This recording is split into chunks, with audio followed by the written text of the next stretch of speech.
আপাতত বিলেত সফর শেষ। এবার ঘরে ফেরার পালা মোহাম্মদ ইউনূসের। 4 দিনের বিলেত সফর শেষ করলেন বাংলাদেশের অন্তর্বর্তী সরকারের প্রধান উপদেষ্টা।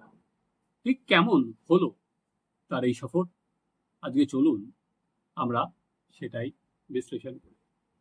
মোহাম্মদ ইউনূস প্রথমে চেয়েছিলেন যে ইংল্যান্ডের প্রধানমন্ত্রী স্টারমারের সঙ্গে বৈঠক করতে, কিন্তু প্রধানমন্ত্রী সেই বৈঠকে রাজি হননি।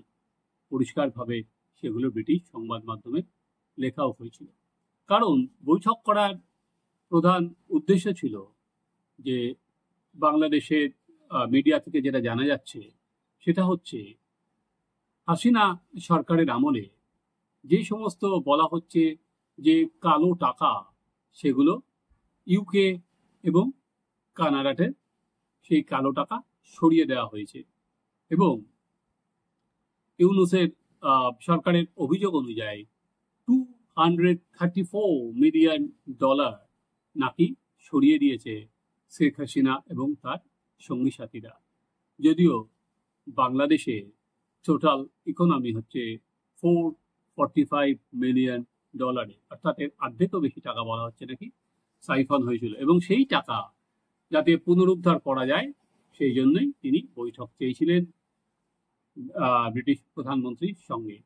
কিন্তু উনি এক কথায় খারিজ করে দিয়েছিলেন বলা যেতে পারে। যা ভেবে গিয়েছিলেন বা ওনার প্রেস সেক্রেটারি যেটা প্রেস কনফারেন্স করে জানিয়েছিলেন সেটা হয়নি। এটা সত্যি প্রথম বলা যেতে পারে এক প্রকার নাক কাটা যাওয়া।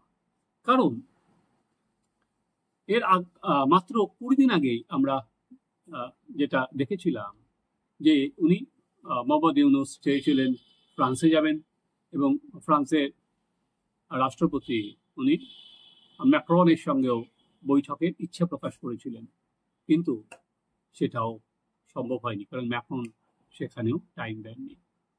20 দিনের মধ্যে দুটি দেশে দুই রাষ্ট্রপ্রধান মোহাম্মদ ইউনূসের সঙ্গে বসলেন না।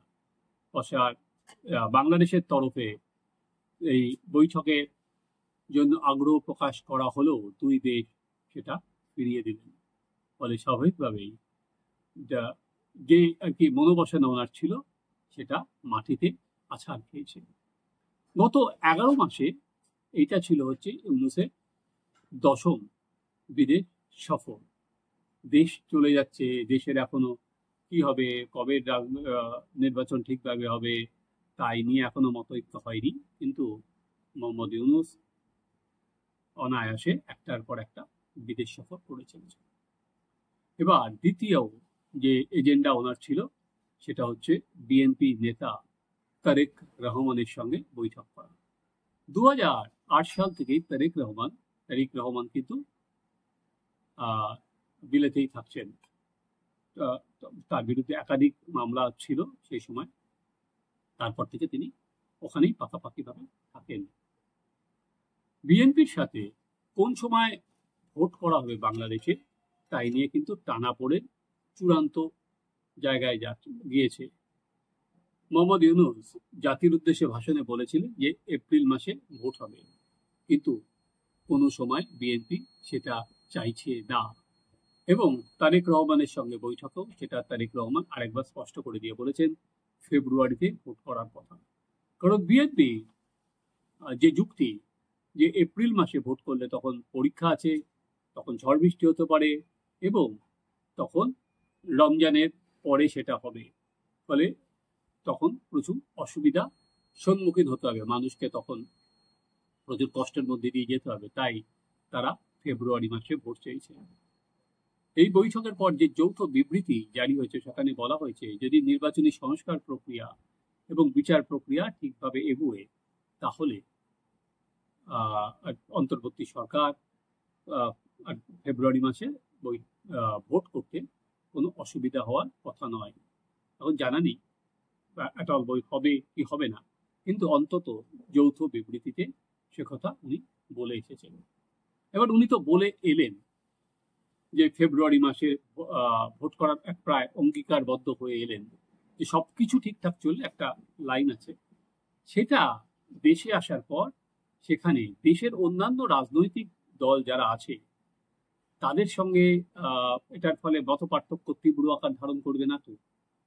কারণ এই যে নবগঠিত যে ছাত্ররা আছে, বাংলাদেশ ন্যাশনাল পার্টি, তারা কোনো সময় কিন্তু চাইছেন না যে সংস্কার এবং বিচার প্রক্রিয়া সম্পূর্ণ ছাড়া এই ভোটও তাদের সঙ্গে নতুন করে সংঘাতের ক্ষেত্র তৈরি হয়ে যাবে না তো?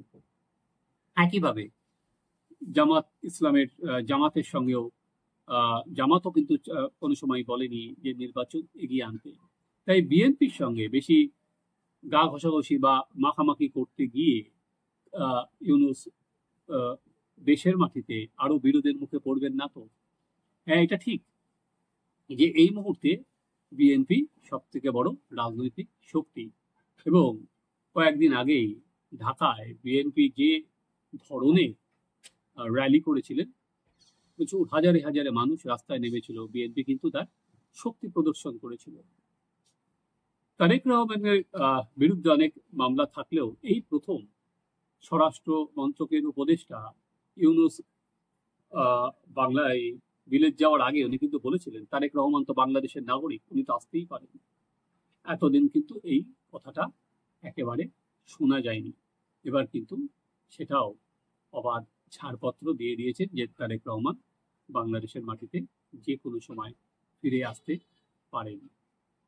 তো 4 দিন সফরের পর উনি যখন বাংলাদেশে আসবেন, বাংলাদেশ অন্য রাজনৈতিক দলের সঙ্গে বিরোধ বাড়বে কিনা সেই ব্যালেন্সের খেলা কিন্তু এবার বাংলাদেশের মাটিতে এসে সেই পরীক্ষা তাদের দিতে হবে। বিএনপিকে খুশি করতে গিয়ে এই যে সমস্ত ছাত্র বা জামায়াতের সঙ্গে সংঘাত নতুন করে শুরু হয় কিনা, কারণ বিএনপি কিন্তু কট্টরভাবে বলছে নির্বাচন তাড়াতাড়ি করতে হবে। তারা ডিসেম্বর মাসের মধ্যে নির্বাচনের কথা বলেছিল, ডিসেম্বর মাসের মধ্যে নির্বাচন প্রক্রিয়া শেষ করার কথা বলেছেন সেনাপ্রধানও, কিন্তু অন্যান্য রাজনৈতিক দলের সংস্কার বিচার এগুলো শেষ না হলে নির্বাচনে এগোতে চাইছে না। তো বিলেতে গিয়ে তো উনি ফেব্রুয়ারি মাসে নির্বাচনের কথা বলে এলেন, সব ঠিক থাকলে হবে। তাহলে সংঘাতের নতুন আবহাওয়াকে বিজুনি বুনে এলেন ওখানে গিয়ে। এবার আসুন, বিতর্ক হচ্ছে আরেকটা বিষয় নিয়েও আছে, মোহাম্মদ ইউনূস যে পুরস্কার পেয়েছেন। সেখানে ইউনূসের প্রেস সেক্রেটারি শফিকুল আলম তিনি বলেছিলেন যে বৃহস্পতিবার লন্ডনের সেন্ট জেমস প্যালেসে তাকে যে পুরস্কারটা দেওয়া হয় সেটা রাজা চার্লস ইউনূসের হাতে অ্যাওয়ার্ড তুলে দেন, এবং বিভিন্ন পত্রিকায়ও সেটাই খবর প্রকাশিত হয়েছে। কিন্তু যেটা দ্য কিং ফাউন্ডেশনের ওয়েবসাইটে বলা হয়েছে যে কিং ফাউন্ডেশনের চেয়ার অফ যে ট্রাস্টিজ জেইম অ্যান্ড লিম প্রফেসর ইউনূসের হাতে পুরস্কার তুলে দিয়েছেন। অর্থাৎ কে পুরস্কার দিলেন সেটা নিয়েও কিন্তু প্রেস সেক্রেটারি যে কথা বলেছেন সেই নিয়ে কিন্তু বিতর্ক আবার ডানা বেঁধেছে।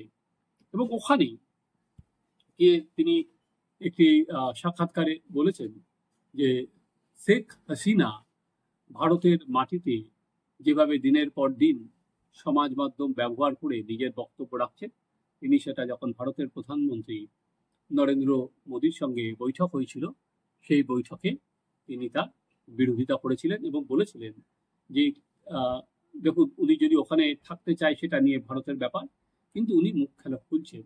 এর উত্তরে নরেন্দ্র মোদী নাকি তাকে বলেছিলেন যে উনি তো সমাজ মাধ্যমে করলে সেটা ভারত বাধা দেবে কি করে, সমাজ মাধ্যমে তো মুখ খুলতেই পারেন, এখানে ভারতের কিছু বলার নেই।